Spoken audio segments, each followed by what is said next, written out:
여러분 3교시에서는 요구사항을 분석하는 방법하고 그 다음에 요구사항을 최종적으로 확인하는 방법을 설명을 드리도록. 그러면 이제 요구사항을 이제 대충 이제 저희들이 해야 될 일, 기본적으로 이제 개발하기 전에 해야 될 일이 이제 끝났고, 이제 다음 주부터 이제 구체적으로 UML 가지고 하는 방법을 또 이제 시작을 해서 이런 소프트웨어를 이제 개발하는 것까지 이제 끝냈고, 그 다음에 이제 화면 설계하는 걸로 들어가는데, UML은 다음 주에 이제 말씀을 드리도록 할게요.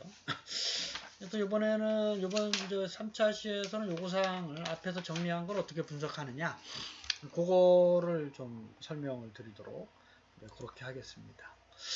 그래서 요구사항을 분석하는 기법에 대해서 여기 이제 5가지로 설명하고 있죠. 요구사항을 어떻게 분류했느냐, 그 다음에 개념 모델링을 어떻게 하느냐, 그 다음에 이제 분류된 요구사항을 어떻게 할당해가지고 식별하느냐, 그 다음에 이제 협상을 또 해야 돼요. 요구사항에 대해서 이해관계자뿐만 아니라 좀 정의된 요소들끼리 정리하는 단계가 있고, 마지막으로 이제 프로그래밍 개발, 소프트웨어 개발하기 전에 정형화된 분석을 보통은 이제 합니다. 이제 여기서 이제 수학적 기호로 표현하기도 하는데, 일반적으로 뭐 순서도나 슈도코드 뭐 이런 것도 가지고 할 수도 있어요.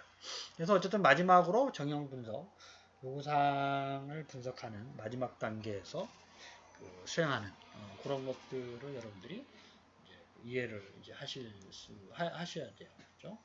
그래서 요구사항 분류를 어떻게 하는지 한번 볼까요? 요구사항 분류는 앞에서 만들어서도 다양한 기능적, 비기능적, 뭐 우리가 명세서 만들고 뭐 다양한 일들을 앞에서 이제 설명을 했죠. 그래서 기능 요구사항, 뭐 비기능 요구사항, 그다음 사용자 요구사항, 시스템 요구사항 이걸 이제 분류를 해야 돼요. 그래서 뭐 기능이냐 비기능이냐 나눌 수도 있고, 그 다음에 이해관계자별로도 나눌 수도 있고, 이해관계자라고 하는 건 사용자, 고객, 개발자, 그 다음에 시스템과 연계했을 때 연계되는 시스템 관련자, 뭐 데이터를 받아온다 그러면 그 데이터 주는 사람, 이게 다 이해관계자들이에요. 그래서 그런 것들을 좀 분류해서 이게 제품에 관한 건지 프로세스에 관한 요구사항인지 분류해야 되고, 어떤 게 우선순위가 높은지 알아야 되고, 그 다음에 이제 소프트웨어에 미치는 영향이 어느 정도인지 또 분류해야 되고, 그 다음에 저희들이 앞에서 지난주에 배웠던 소프트웨어 생명 주기, 그거 동안에 얘가 바뀌는 요구사항이냐, 아니면 안 바뀌는 거냐, 그거를 따져봐야죠. 바뀐다 그러면은 상당히 다른 어떤 부가적인 문제가 유발할 수가 있고, 체크해야 될 상황이 또 많아져요. 그래서 그런 내용들을 좀 파악을 해서 분류를 좀 하는 작업이 분석 기법에서 제일 먼저 이제 수행을 해야 되는 일이다. 그렇게 좀 이해를 하시고, 그 다음에 이제 두 번째로 해야 되는 게 컨셉셔널 모델링인데, 이게 여러분들 데이터베이스인 경우 아마 ERD 다이어그램 나중에 배울 텐데, 데이터베이스는 이제 그런 걸로 개념 모델링을 하고, 보통 이제 UML에서는 유스 케이스 다이어그램, 아마 다음 주에 배울 거예요. 요거를 가장 기본적으로 해요. 요구사항 할 때. 그 다음에 또 쓰는 모델들이 데이터 플로우 모델, 스테이트 모델, 뭐 목표 기반 모델, 유저 인터랙션, 요게 이제 유즈 케이스하고 좀 비슷한 건데, 오브젝트 모델, 이거 UML 가지고 하는 거예요. 그 다음에 데이터 모델, 데이터베이스 쓰는 모델이고. 그래서 이제 UML을 여러분 이제 나중에 다음 주에 배우면 이게 무슨 얘기인지 알겠는데, 이게 그런 거죠. 어떤 시스템을 사용하는 사람이 만약에 이제 은행 직원이다 그랬을 때 이 사람이 아침에 와서 컴퓨터를 켜고 제일 먼저 하는 로그인 작업, 그다음 로그인했을 때 인증하는 작업, 그다음에 이 사람이 뭐 여신 담당이다 그러면 여신 담당 시스템 접속하는 거, 뭐 이런 것들을 이제 다 사용자 기반의 시나리오적 바탕, 시나리오 이야기 이제 우리가 영화에서 이렇게 하나하나 흘러가듯이 이 사람이 하는 기능 시스템하고 어떠한 인터랙션을 하는지를 이렇게 하나씩 쭉 살펴보는 거예요. 그런 거를 우리가 개념 모델링이다. 그래서 이제 뭐 우리가 객체를 정의하고, 엔티티는 데이터베이스에서의 객체예요. 오브젝트를 이제 엔티티라고 그래요. 데이터베이스에서는. 여러분들 알고 있는 객체랑 똑같은 거다 이렇게 생각하시면 돼요. 그렇죠?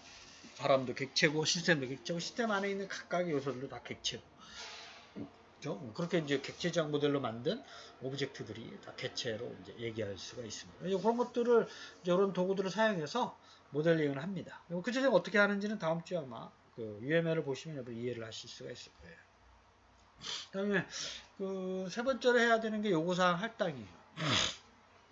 그래서 그 앞에서 쭉 정의된 요구사항 분류된 거, 개념 모델링 한 거를 하나씩 들여다보면서 추가적으로 해야 될 게 있는지, 그다음에 요 기능은 어디서 하는지, 뭐 이런 것들을 할당하는 작업이 필요합니다. 그 다음에 이제 요구사항 분류된 거 가지고 협상을 해야 돼요. 이게 이해관계자와의 협상뿐만 아니라 그 서로 요구사항이 충돌되는 경우가 있어요. 그렇죠? 여기에서는 이렇게 하라 그랬는데 이렇게 하게 되면 저기서는 요게 안 되고 뭐 이런 것들을 뽑아내서 협의를 통해서 기능이 이제 충돌되는 거를 서로 보완해서 그 해결을 해야 돼요. 그런 작업을 우리가 협상 작업이죠. negotiation 작업이죠. 그래서 그 어떤 한쪽이 맞추면 다른 쪽의 기능이나 서비스가 제공이 안 되기 때문에 우선순위가 뭔지를 빨리 파악을 해서 그 중요한 그 기능을 먼저 요구사항을 충족하고 그 다음 거를 또 다른 방법으로 해결할 수 있는 그 방법이 있지 않을까? 라고 좀 고민을 해보는 뭐 이런 기능들이 좀 이제 일들이 좀 필요하죠. 그 다음에 이제 요구사항 분석의 마지막 단계로 여러분들이 이 포멀 어널리시스라는 말이 좀 어려운 말인데 이게 그 신텍스와 세멘틱을 갖는 정형화된 언어를 이용해서 요구사항을 수학적 기호로 표현한 후 이를 분석하는 과정을 우리가 포멀 어널리시스 정형 분석이 요구사항 분석의 마지막 단계에서 수행이 되는데 이게 이제 어렵게 설명해서 그렇지만 사실은 이런 거죠. 수학적 기호로는 보통 집합이나 뭐 이런 걸 많이 써요. 집합 기호. 그래서 요거를 좀 살짝 그 이렇게 현실 생활에서 좀 쉽게 이해를 좀 하는 걸 말씀을 좀 드리면 이런 거지. 그러니까 요구사항 중에 저는 된장찌개를 약간 싱겁게 끓여주세요. 그래서 여러분들이 된장국을 끓여주세요는 구문이 맞는 거죠. 근데 약간 싱겁게라는 말이 프로그래밍에서 어떻게 하라는 거야? 뭐 이런 얘기입니다. 그렇죠? 약간 싱겁게. 이게 좀 해석하기 어렵죠. 그래서 그걸 이제 의미론적으로 좀 가져와서 어떤 요구사항이 그렇게 돼 있는 걸 가지고 이렇게 하라는 거냐, 이렇게 하라는 거냐, 이렇게 하라는 걸 수학적 기호로 좀 나타내요. 그런 거를 우리가 포멀 어널리시스라고 얘기합니다. 여기서 좀 어렵게 써져 있지만 그 정형화된 언어는 지금 프로그래밍 언어 말고 많이 있어요. 이걸 뭐 순서대로 뭐 얘기할 수도 있고 슈도 코드로 얘기할 수도 있고 뭐 보통 논문 같은 데는 수학적 기호로 많이 표현을 해요. 그래서 그게 이제 일반적인 언어로 통용이 되는데 완전 그 개발하기 전 단계 요구사항의 마지막 그 흐름이 이제 정형 분석 단계다. 여러분들이 그렇게 이해를 좀 하셨으면 좋겠습니다. 47페이지 좀 요구사항 분석 기법과 관련된 거를 좀 설명을 같이 좀 풀어볼까요? 요구사항 분석은 저희들이 요구사항 분류하고 개념 모델링, 그 다음에 할당, 협상, 정형 분석 이런 걸 하죠. 요구사항을 제거하면 안 되죠. 분석을 해야 되는데 그래서 1번은 이제 4번이 정답이고 여기 아까 2번 있죠. 2번 이게 포멀 어널리시스 정형 분석. 그래서 다시 한번 좀 말씀을 드리면 구문과 의미를 갖는 정형화된 언어를 이용해서 앞에서 쭉 요구사항 분류한 거를 수학적 기호로 표현하고 난 다음에 이를 분석하는 과정을 포멀 어널리시스라고 한다. 이거는 이제 요구사항 분석 마지막 단계에서 하는 거예요. 그렇죠? 그래서 그 안에 보면 이제 뭐 그 상당히 이제 다양한 것들이 있는데 보통 논문에서는 슈도 코드를 쓰기도 하고 그다음에 수학적 기호로 보통 집합의 기호를 많이 써요. 물론 이제 더하기 마이너스 뭐 이렇게 할당하는 기호 있죠. 그것도 좀 쓰기도 하고 뭐 그러므로 여러분들 수학 시간에 배웠나요? 그런 기호도 좀 쓰기도 하고 뭐 그렇습니다. 이건 이제 포멀 어널리시스. 그 다음에 세 번째로 우리 컨셉션 모델링을 다양한 우리가 대표적으로 UML을 이제 쓸 건데 설명을 할 건데 그 외에도 많아요. 그렇죠? 그래서 보면 그 이해관계자별로 다른 의견이 도출되지 않도록 하나의 이거 잘못됐죠. 그렇죠? 여러 가지 다양한 모델로 표현할 수가 있어요. 그리고 다른 의견이 도출되는 걸 수용을 해줘야 돼요. 그렇죠? 그래서 2번이 좀 잘못된 설명이다. 그렇게 알아두시면 되겠습니다. 그래서 그 일반적으로 지금 상용화되고 있는 UML 가지고 객체지향 언어로 디자인을 해가지고 소스 코드를 만드는 일들을 많이 해요. 객체지향 모델에서 개념적 모델 단계부터 개발을 할 수가 있어서 그걸 좀 이해를 하시면 좋겠습니다.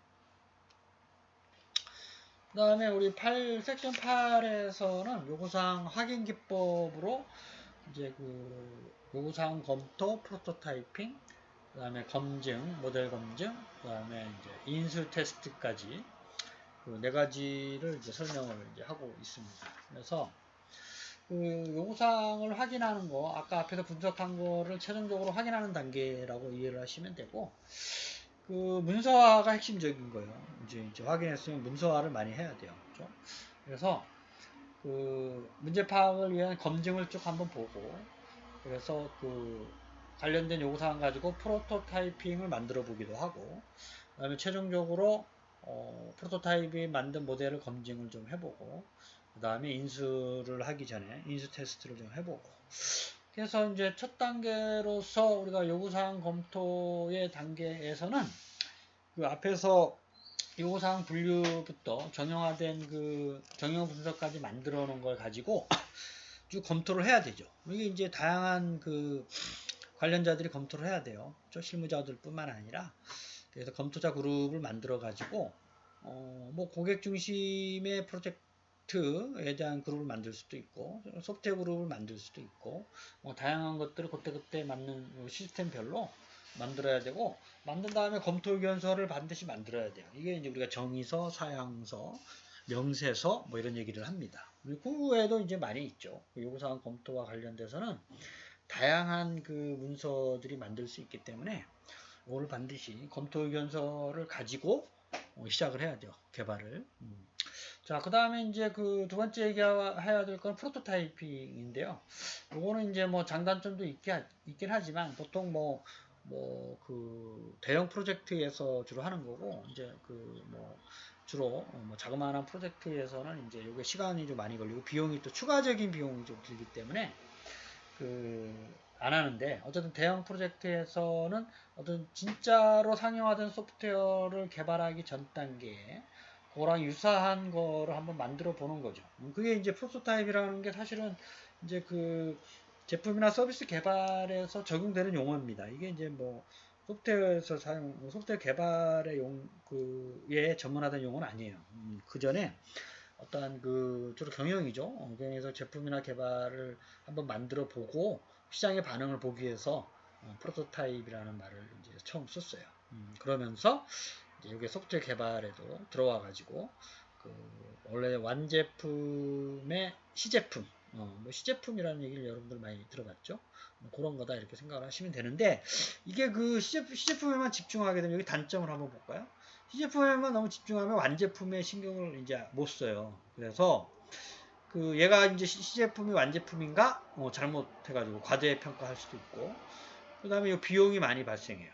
그래서 그 프로토타이핑을 할지 말지는 그 프로젝트 개발하는 팀하고 잘 얘기를 해가지고 그래서 아까 그 제가 말씀드린 게 이제 대형이다 그러면 반드시 해야 되는 거죠. 그 다음에 이제 두 번째가 그 사람의 생명을 이제 컨트롤하는 거다 당연히 해야 되고 그 여러 가지 상황에 따라서 반드시 해야 되는 건 아니지만 그런 프로토타이핑이라는 걸 해야 되냐 말아야 되느냐도 그 검토 그룹에서 반드시 요구사항 가지고 얘기를 좀 해야 돼요. 그 대신 이제 이런 장점은 좀 있어요.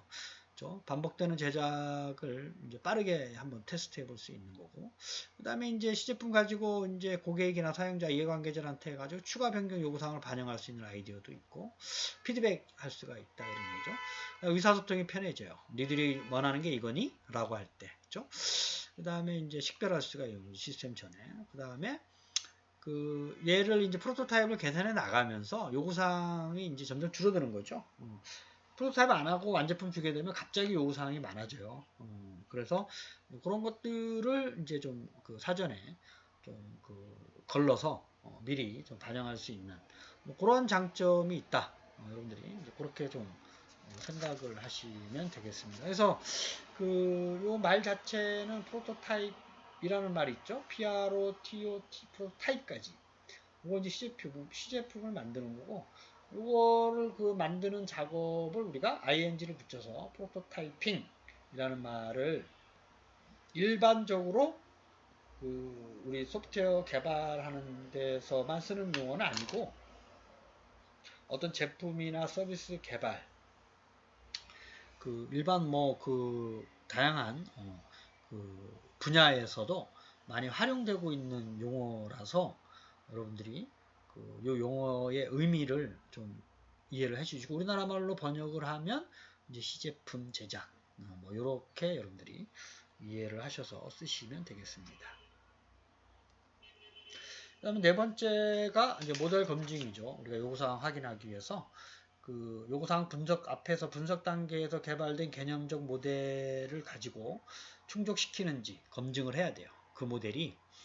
그래서 이제 그것도 의사소통을 하는데 이걸 쓰이기도 하고, 그 다음에 여기서는 정적인 분석을 수행할 때 실제적으로 사용자가 사용하는 게 아니라 하나하나의 요구사항을 여기다 넣어서 제대로 동작하고 있는 이런 걸 우리가 정적 분석이라고 해요. 그렇죠? 그래서 A라는 요구사항 넣었을 때 똑같은 시스템이 B라는 요구사항을 똑같이 들어갔는데 다른 반응을 보이면 이게 좀 문제가 있다. 왜 그럴까? 이렇게 하는 거를 좀 테스트 좀 해봐야 된다. 이런 얘기죠. 마지막으로 우리가 확인에 이제 인수 테스트를 해야 되겠죠? 그래서 요구사항들이 모두 만족되는지 사용자나 고객 입장에서 확인해야 돼요. 그렇죠? 그래서 요구사항이 만족이 안 되면 계획을 세워서 다시 한번 또 수행을 해야 되고. 그렇죠? 그래서 이제 보통 게임 같은 경우 알파 버전, 베타 버전 이런 거를 얘기를 하죠. 그렇죠? 알파 버전은 만든 관계자나 그룹 회사 내에서 해보는 거고, 수정해서 다시 일반 사용자 그룹을 모아서 해보는 거고, 그렇죠? 또는 이제 오픈하기 전에 이제 여러 사용자한테 인터넷에 공개해서 이제 하기도 합니다. 이런 우리가 베타 검사. 그 다음에 최종적으로 우리가 게임을 이제 이렇게 공개를 하는 거죠. 그런 단계를 우리가 요구사항 확인 기법에서 다시 한번 말씀드리지만, 요구사항 검토, 프로토타이핑, 모델 검증, 억셉턴스, 인수 테스트 이 단계를 반드시 거쳐야 된다. 이렇게 좀 알아두시기를 바라겠습니다. 그래서 여기까지가 이제 요구사항에 대한 얘기는 좀 이제 마무리를 좀 해야 될 것 같고요. 그래서 좀 여러분들이 이제 좀 듣고 이해하는 거를 떠나서 다시 한번 좀 복습하고, 모의고사 문제는 제가 설명을 못 드리지만, 모의고사를 다시 한번 좀 풀어볼 수 있는, 그리고 제가 시간 관계상 모든 기출문제 따라잡기를 못하기 때문에, 못한 거는 여러분들 좀 나름대로 좀 학습을 좀 해주시기를 당부드리겠습니다. 1번 문제를 한번 볼까요? 요구사항 확인에 대한 설명으로 잘못된 것은, 그래서 개발 과정을 거쳐 문서화된 내용을 확인하고 검증하는 게 요구사항이고, 확인하는 거고, 그 다음에 관리 도구를 사용할 수도 있어요. 그게 이제 형상관리라 그래서 이제 버전 관리 생각하시면 되고, 자동화된 툴이 또 많아요, 요즘. 이해관계자들이 검토해야 되는 게 맞죠? 이제 마지막 4번을 보면 배정된 후 검증하는 게 아니에요. 검증한 후 자원을 재배정해야 되는 거예요. 그렇죠? 그래서 요구사항에 대한 분석과 확인을 완료가 된 다음에 자원을 배정하는 이러한 일들을 수행을 해야 됩니다. 두 번째는 요구사항 확인 기법이 아닌 것은 우리가 요구사항 확인 기법의 정형 분석, 모델 검증, 인수 테스트 있었지만 요구사항 검토는 아니죠. 그렇죠? 요구사항이 확인하는 기법 다시 한번 좀 말씀드리면 아닌가요? 아닌 것은 정형 분석은 아니죠. 그렇죠? 죄송합니다. 정형 분석은 그 앞에 요구사항 분류 분석 기법에서 마지막 단계에서 확인 기법은 검토, 프로토타이핑, 검증, 그 다음에 인수 테스트까지. 죄송합니다. 그렇죠? 정형 분석을 이제 그 전에 설명했었죠. 자, 그 다음에 3번을 보면 프로토타입의 장점이 아닌 것은, 그렇죠? 장점이 아닌 것은, 근데 비용이 증가한다는 건 맞지만 이게 장점은 아니죠. 이게 단점이에요, 단점. 그래서 3번은 3번이 장점. 나머지는 다 장점이죠. 그렇죠? 빠르게 한번 해볼 수 있다. 그래서 이건 네가 원하는 게 맞니? 의사소통 원활해지고, 그 다음에 이제 요구사항이 이제 이렇게 처음에 있다가, 나중에 완제품 주면 요구사항이 막 바뀌어 있어요. 그러니까 새로운 게 막 추가가 돼요. 근데 그런 걸 좀 방지할 수가 있는 게 프로토타이핑 개발이에요. 그래서 그 아까도 말씀드렸지만 다양한 그 분야에서 사용되고 있는 용어다라는 거 여러분들 잊지 마시고 프로토타이핑이라는 용어는 반드시 좀 기억을 좀 해주시고 그래서 지금까지는 어쨌든 요구사항을 위한 그 여러 가지 그 기법들을 설명을 했죠. 그래서 그거를 여러분들이 좀 다시 한번 좀 검토를 좀 하시고 어쨌든 요구사항을 확인하는 것까지 설명을 좀 드렸고 소프트웨어 개발에 대한 설명, 그 다음에 뭐 스크럼, XP, 그 다음에 이제 그 이번 주 한 현행 시스템 파악부터 요구사항 확인까지. 그래서 이제 마지막 그 9섹션은 UML이 남아 있는데요. 이거는 좀 설명을 자세하게 좀 해야 될 것 같아서 다음 주에 좀 추가적으로 설명하고 이제 그 다음에 이제 그 다음 그 2장으로 화면 설계를 넘어갈 수 있도록 하겠습니다. 여러분 한 주간도 건강하시고 다음 주에 또 뵙도록 하겠습니다. 감사합니다.